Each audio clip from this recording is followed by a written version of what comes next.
का हो तनी हेने सुनी तो का बोला कह तनी कि हम सुननी है ये सब सही बात बा का सही बात बा मतलब रुआ बाहर जाता नहीं हमके छोड़ के।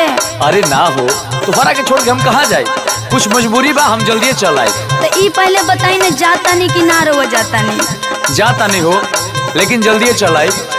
हमरा बारे में कम से कम कुछ फीलिंग समझी। अरे हम तो तुम्हारे बारे में सोची ना ये करे जा। हाँ तो हमरो बात एगो सुन ली। ए राजा जी रहला जाला अकेले ये घर में तू तो बहरी माजा मारे जाता रो शहर में।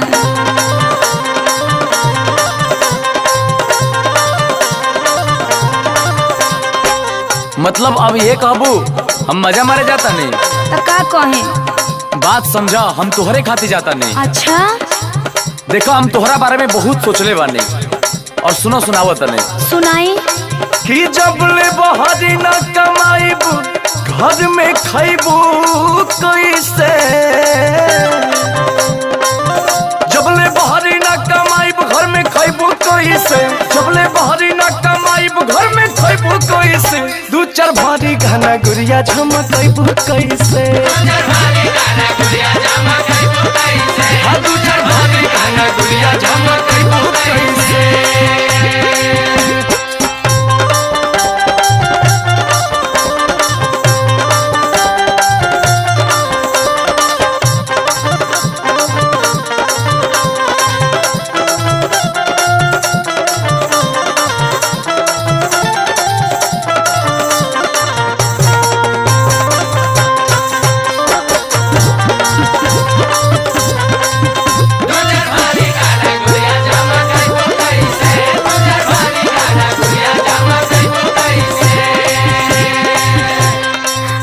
जी बोला हमके गहना गुड़िया के नाम लेके फुसलाई मत। हमके वो कुली ना चाहिए। तो का चाहिए रउआ हमरा साथे रही बस ये हम चाहिला। तो हम छोड़ के जात कहाँ बनी तोहरा के जाता नहीं ना है कुली झूठ बात बा।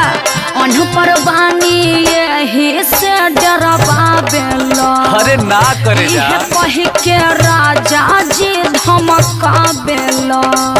ये कह के राजा जी धमका बेला।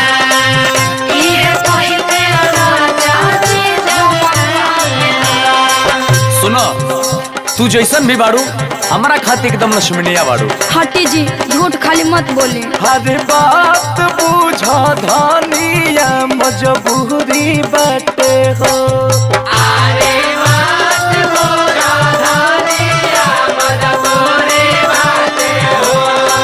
तू चार रुपयो कमाइल तो जरूरी बाटे हो।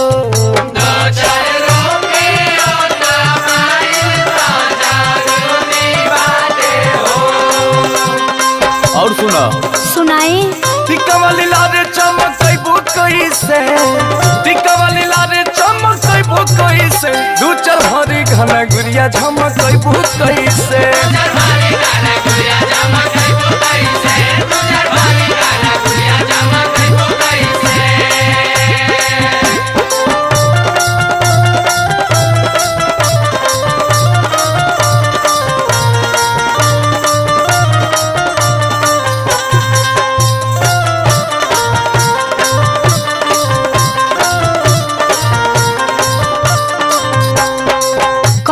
जी हाँ बोला मतलब यहाँ कोनो काम ऐसा नहीं के गांव में जन रवा इहे करी या घर ही रही। काम तो बहुत बा परंतु पैसा बड़ी कम है यहाँ पे। हाँ तो हमरो बात सुन ले बोला जाबा के तो जल्दी घर एकदम आ जाए। अपना पगली के जानी भूल अरे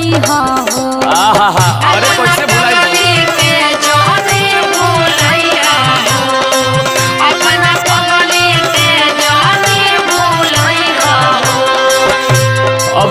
भुलाए भुलाए कहताड़ू ना अच्छा तो हमरा दूसरे फीलिंग कबरता।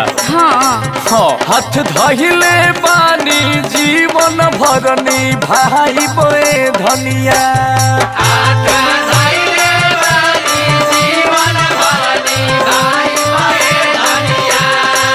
तोहके नया नया साड़ी ब्लाउज ले आई बोए धनिया।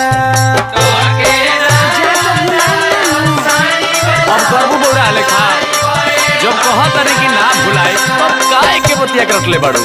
सुन अंकुश के तू भुलाइबू कैसे, विष्णु के तू भुलाइबू कैसे, दू चार भारी गहना गुड़िया झमकइबू कैसे। दू चार भारी गहना गुड़िया झमकइबू कैसे।